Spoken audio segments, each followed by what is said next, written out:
తీసుకుపోవాల్సిన అవసరం ఉంది. ఒక్క విషయం మీరు గుర్తుపెట్టుకోండి, మా కలయిక ఈ సమాజం కోసం కలిసిన కలయిక ఇది. నేను గాని పవన్ కళ్యాణ్ గారు గాని మా కోసరం కాదు, నాకు ముఖ్యమంత్రి పదవి కోసరం కాదు, పవన్ కళ్యాణ్ కో అధికారం కోసరం కాదు, ఆంధ్రప్రదేశ్ రాష్ట్రం యొక్క హితం కోసరం, ఈ రాష్ట్రాన్ని బాగు చేయడం కోసరం, భావితరాల భవిష్యత్తు కోసరం పోరాడే ధర్మ పోరాటం ఇది.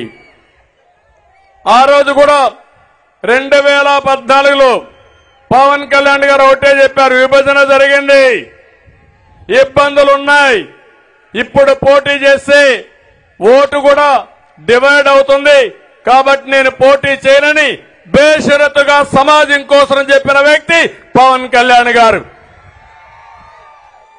అక్కడి నుంచి అనేక సందర్భాల్లో వారు సంఘీభావాన్ని తెలియజేశారు.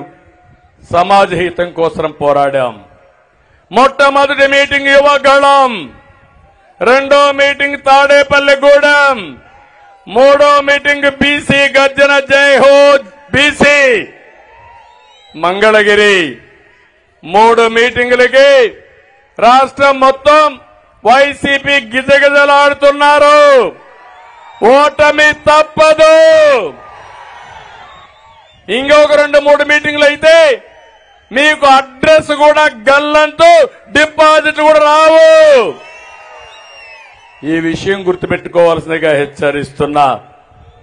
ఇంకో పక్క ఈరోజు ఇక్కడికి వచ్చినప్పుడు మంగళగిరిలో కొన్ని విషయాలు చెప్పారు.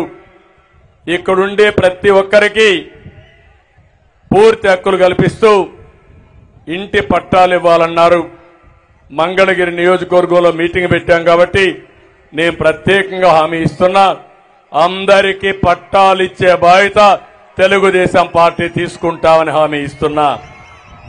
ఇది కాకుండా ఇక్కడుండే ప్రజల కోసం ఒక 20,000 ఇండ్లు టిట్కో కింద నిర్మాణం చేయమన్నారు.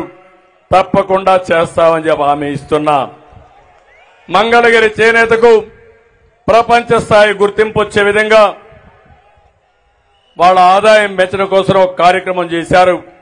అది కూడా మీరు చూస్తే టాటా సంస్థ భాగస్వామ్యంతో వీవర్స్ శాల ఒకటి ప్రారంభించి ఆదాయాన్ని డబుల్ చేశారు.